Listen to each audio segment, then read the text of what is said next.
आज पढ़ेंगे जीवाणुओं में कायिक जनन तथा अलैंगिक जनन के बारे में। जीवाणुओं में कायिक जनन अर्थात वेजिटेटिव रिप्रोडक्शन विखंडन और मुकुलन के द्वारा होता है। विखंडन अर्थात बाइनरी फिजन की प्रक्रिया के अंतर्गत अनुकूल वातावरण में जीवाणु कोशिका एक अनुप्रस्थ भित्ति बनाती है और दो कोशिकाओं में बँट जाती है। विखंडन से पहले जीवाणु कोशिका अपने आकार में बढ़ती है। इसी प्रकार से मुकुलन की प्रक्रिया में जीवाणु कोशिका में एक उभार बनता है जिसे मुकुल या बड कहते हैं। पूर्ण विकसित होने पर बड अर्थात मुकुल कोशिका से अलग हो जाता है और एक नई जीवाणु कोशिका का रूप ले लेता है।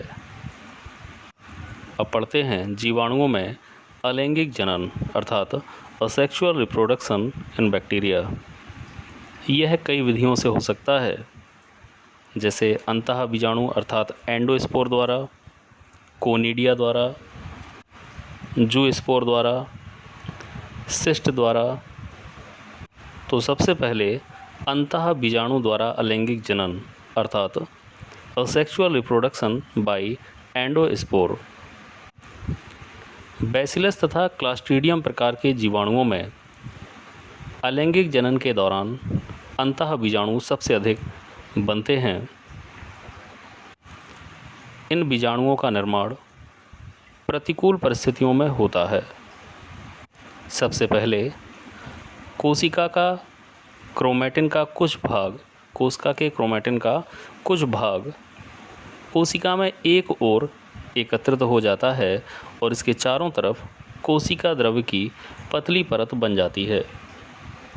इस रचना को स्पोर प्राइमोर्डियम कहा जाता है। इसे स्पोर प्रीमोर्डियम के नाम से भी जानते हैं। धीरे धीरे यह अपने आकार में वृद्धि कर लेता है और अपने चारों ओर एक भित्ति का निर्माण कर लेता है। अतः यह रचना बीजाणु की तरह दिखने लगती है। लगभग 16 से 20 घंटे में एंडोस्पोर का निर्माण पूर्ण हो जाता है। एंडोस्पोर की भित्ति कई परतों की बनी होती है, जिसमें बाहर से अंदर की ओर क्रमशः एक्सोस्पोरियम, स्पोर कोट, कॉर्टेक्स,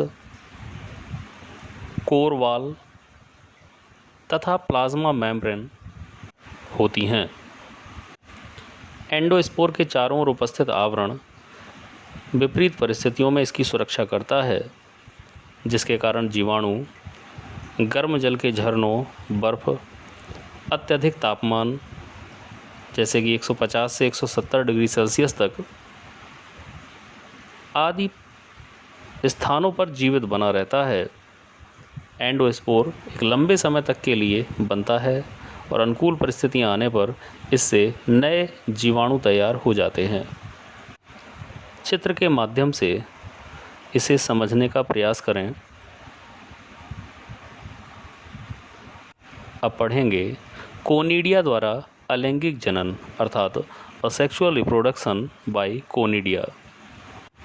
विभिन्न तंतुमय जीवाणुओं जैसे स्ट्रेप्टोमाइसीज आदि में कोनिडिया द्वारा अलैंगिक जनन होता है।